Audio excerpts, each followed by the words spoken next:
Okay, so welcome back to another episode of Banking Without Borders. So if you're traveling abroad this year, one of the easiest ways you can save money is just to make sure you're using the right card. And this really hit home for me over Christmas when I was chatting to my in-laws who are heading to Asia. They're going for like a month and they were fully planning to use their everyday debit card from the Bank of Scotland, which charges 3% on every international transaction. So hotels, meals, taxis, everything. That is hundreds of pounds gone for no reason. And it's completely avoidable with some of the cards that we're going to talk about today. Now, you might notice that there are two big names we haven't included in this episode, and that's Revolut and Wise.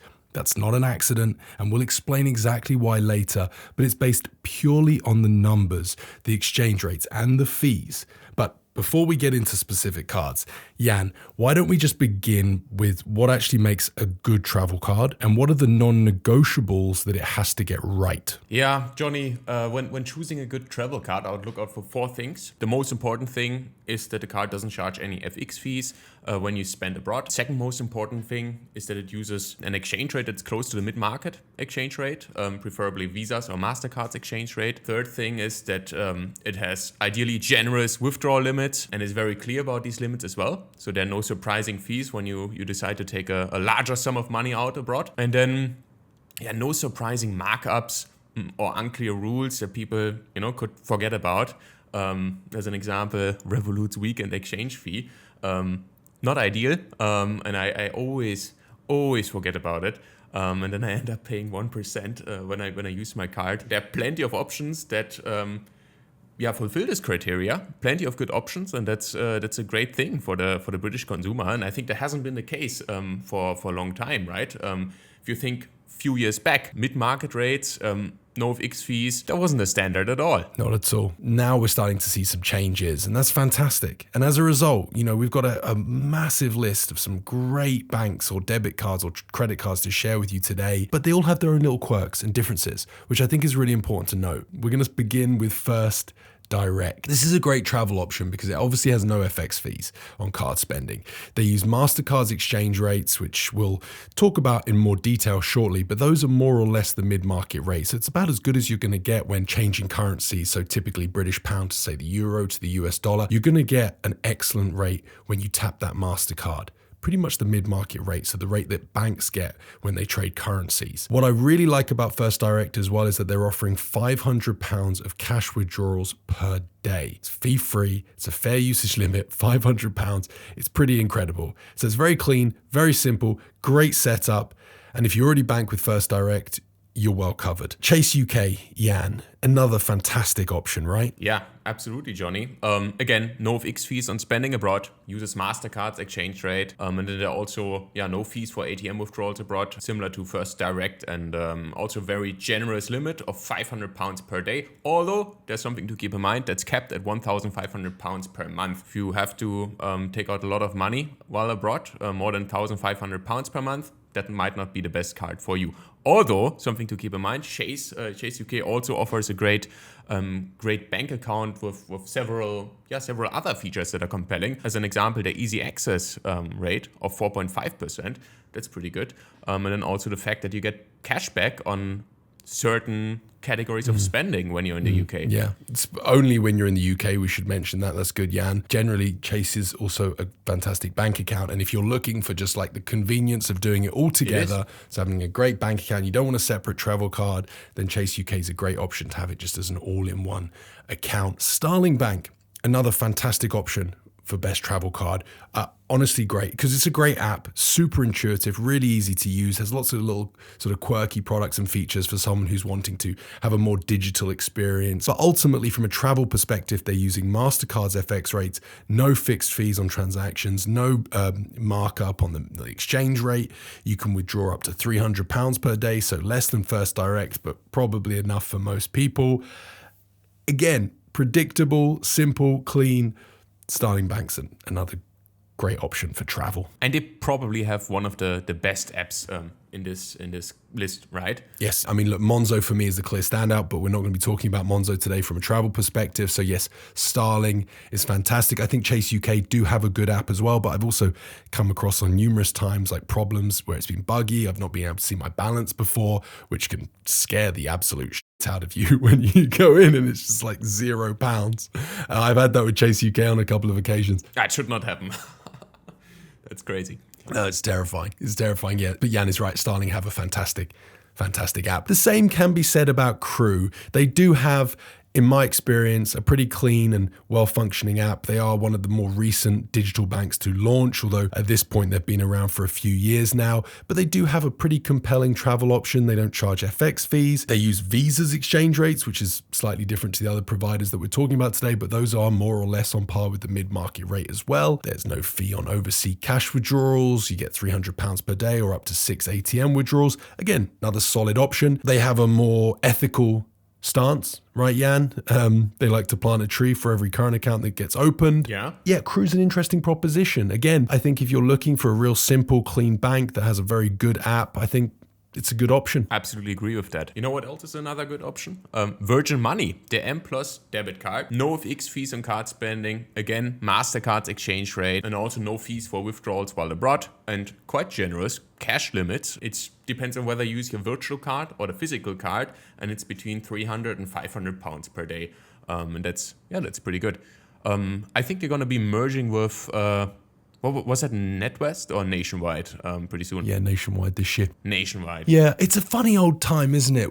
Like, we have listed so many cards, Jan. There are so many good options. It's more now to do with the fact that you know, if you're watching this and you're thinking about going abroad and you want to make sure you're covered and you're not going to get charged fixed fees or hidden fees, you just need to check your bank first and just check what options they're offering you. You know, like Jan said at the beginning, what makes a good travel card? Make sure they're just not charging you a fixed fee on international transactions. And what exchange rates are they using? Probably the Mastercard rate or the Visa rate, but are they then charging a fixed fee on top? Just check that first before you look at some of these options we've shared, because it's possible. It's possible that your bank is offering a travel option that's just as good. Before we get into the best credit cards, Jan, should we just talk about a couple of important tips to follow when traveling internationally, just to make sure that you don't fall victim to hidden fees or you don't get ripped off, or you can just save a little extra money? Because one of the worst things that I've encountered abroad is dynamic currency conversion. Now, this is something that can happen during point of sale. So when you transact using your card on a machine, when you tap to pay, and this can also happen when you withdraw money from a cash machine if you're trying to get hold of cash. You might be prompted when you do this internationally to pay either in the local currency or in your currency. Now, this is the trick, because when you see your currency as one of the options, it can be quite compelling because you'll be shown exchange rates and you'll see GBP, and that might feel more familiar. So it might compel you to want to click that option, but you shouldn't. Because what will happen is, by clicking that option, the provider of the POS terminal will get the ATM will get the opportunity to use their exchange rate, which in most cases, from my experience, is not going to be as good as the one that your card or Mastercard or Visa are going to offer you. I really want you to try to remember, always pay in the local currency so you get the exchange rate that your card is offering you, which, as long as it's one of the cards that we're talking about today or one of these good travel cards, will be really good and will be fine. What about getting cash? Because we've obviously talked about cash withdrawal limits, right, Jan? And some of these cards are super attractive for that. But there is the possibility that ATMs abroad might charge you a fixed fee. Well, it can be through ATMs. Really depends on which country you're traveling to. So what I recommend is when you know your destination, do a little bit of research in advance, find out which ATMs might not charge any fee or where the fee is relatively low. And in some cases, you'll find that ATM fees are fixed across different banks. That's the case in Panama, for example, or in Thailand, where there's a standard fee that applies to every ATM. So be aware of that. Yeah, in case it's a high fee in the country you're traveling to, there are other ways to get cash. As an example, you could use Revolut, Western Union, that allow remittances to be picked up in cash in a local bank branch, and then just go ahead and send yourself money and pick that up. I've done that before. In some cases, with Revolut, for example, they do waive their base fee for the first time you send yourself money, and then they also offer a favorable exchange rate, which can be better than a mid-market rate. So when I did that back in Thailand, I think it was earlier in 2025, I actually made money collecting cash, and that was quite interesting. Quite a good hack. That's really good advice. So should we talk about travel credit cards now because they do have a place here. Yeah, absolutely. I mean, especially if you're, hiring a car, if you're putting down a deposit in a hotel, if you're from the UK, you're going to get Section 75 protection, and that applies to international spending, Jan, anywhere between, I believe, £130,000. Jan, I'll let you take the first credit card, buddy, for a number of reasons. Yeah, it's an absolute banger. What a card, to be honest. A no-brainer, essentially, in my opinion. The Lloyds Ultra credit card. No FX fees on overseas spending. Visa's exchange rate. There's also no annual fee. And now the interesting part, you get 1% of cashback in the first year. And I think it's 0.25% for the years after that. I mean, that's fantastic. That's market leading, 1% cashback internationally. You're going to potentially pay for a hotel or your accommodation on arrival. That's the card to use to get rewarded for that spending. If you're, say, myself, my wife, and my daughter are traveling to Portugal in September, Jan, we've probably got to spend roughly £3,500 to £4,000 on the hotel when we arrive. What kind of hotel are you staying in? Johnny.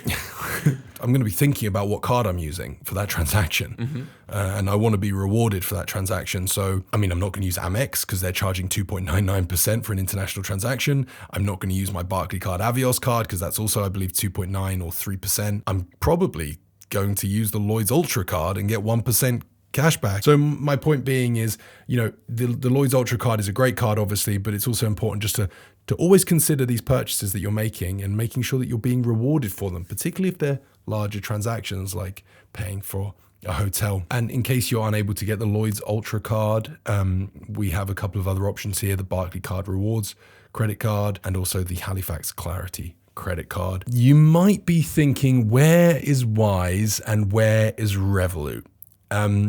For many years, those two providers have sat at the top of the best options for consumers when spending internationally. I appreciate people that are listening to this outside of the UK might not have access or might not live in a market as competitive as ours for travel cards. They might not have access to really good options, and Wise and Revolut may still be some of the best. But when it comes to the UK, as I'm going to show you shortly, comparatively to Mastercard at least, they're just not the best anymore for transacting in an international currency. Look, I know Wise and Revolut are talked about as having the best exchange rates, and again, that can be true when compared to banks globally. But when you look at these no FX fee Mastercards that we've talked about today, they don't actually come out the cheapest. Revolut use their own exchange rate, right, Jan? But it's not the mid-market rate. They used to have the interbank rate, they call it, but now it's the Revolut rate. The Revolut rate. And you also have the plan allowances that come with it. Jan has mentioned that, the weekend allowances. So you probably will pay a margin with Revolut on the exchange rate they offer you. You can often see a little tooltip when you use their currency converter, Jan, and it will say like whether it's, say, 0.25 or 0.41% more than like the ECB rate. And Wise, they are quite transparent. They use the mid-market rate plus a variable fee. Clearly, with both providers, there's a bit more to keep track of, isn't there, buddy? Whereas like Mastercard is a good old-fashioned, simple, no FX fee, no markup, and as our numbers are about to show, they typically work out cheaper than Revolut and Wise. So we converted £1,000 from GBP into each of these currencies using the public rate calculators of Mastercard, Revolut, and Wise. And I'm not going to go through each one. I'll put them on the screen so you can see for yourself if you're watching this on YouTube. But if you were, say, converting £1,000 to US dollar, for example, with Mastercard, you're going to get $1,352 and 10 cents. With Revolut and Wise, it's less. And that's the same for EUR, JPY, AUD, MXN, the Turkish lira, the Indonesian rupee, I believe, the Vietnamese dong, the Filipino peso, the Kenyan shilling. These currencies we tested, we found that typically Revolut and Wise are 0.3 to 0.9% worse, at least for like USD, EUR, and the Japanese yen. But when you get into the more exotic emerging market currencies, it's 1 to 1.6% worse. But across all of these currencies, and Mastercard were better. And that shocks me, mate, because, just a few years ago, it was the other way around. Revolut and Wise were like changing the landscape, were offering fantastic rates internationally and making these banks catch up. And they've changed the market, Johnny. They've changed the market, they've changed the banking landscape, and we can be thankful of that. right? But now what we see is, as you call it, enshittification, where literally, they've achieved their goal, and they are not the most competitive option anymore. Similar to Uber, launching when they first launched, they were super competitive, way cheaper than taxis. But now in many cases, taxis are more competitive. But people still go ahead and they use Uber because they think it's the cheapest option because they used to be. Look, I know both of them have quite compelling propositions, like on a broad scale. Like Revolut has loads of different products and features, like some fantastic options. You can get so much value out of the paid plans in terms of the subscription benefits that they're offering. Wise, from a multi-currency perspective, like the access to local accounts, so good. Useful. I have a Wise account. I have a business account with Wise. It's fantastic. But just solely from using that card to transact in a foreign currency when you're traveling or when you're on holiday, and trying to get the best amount the best bang for your buck, so to speak. Wise and Revolut it's just fact. Mastercard are offering better exchange rates if you are using a Mastercard that isn't charging a fixed fee. If you're using the Barclaycard Avios card and you're getting charged 3% for every transaction, or 2.99, whatever it is, that will make that card worse than Revolut and Wise. It will. But for Starling, First Direct, Chase, these providers that aren't charging a fixed fee, they're just using that Mastercard rate. It's better than Revolut and Wise. Yeah, maybe on a final note, these are not all the banks that offer a mid-market exchange rate and fee-free withdrawals while abroad. We know there are others. So if you happen to use one that is similarly competitive or even better potentially, please just write it into the comments. I'd be curious, and Johnny probably as well, which other options you guys are using. As always, thanks for watching or listening, and we'll see you in the next episode. Thanks, everyone.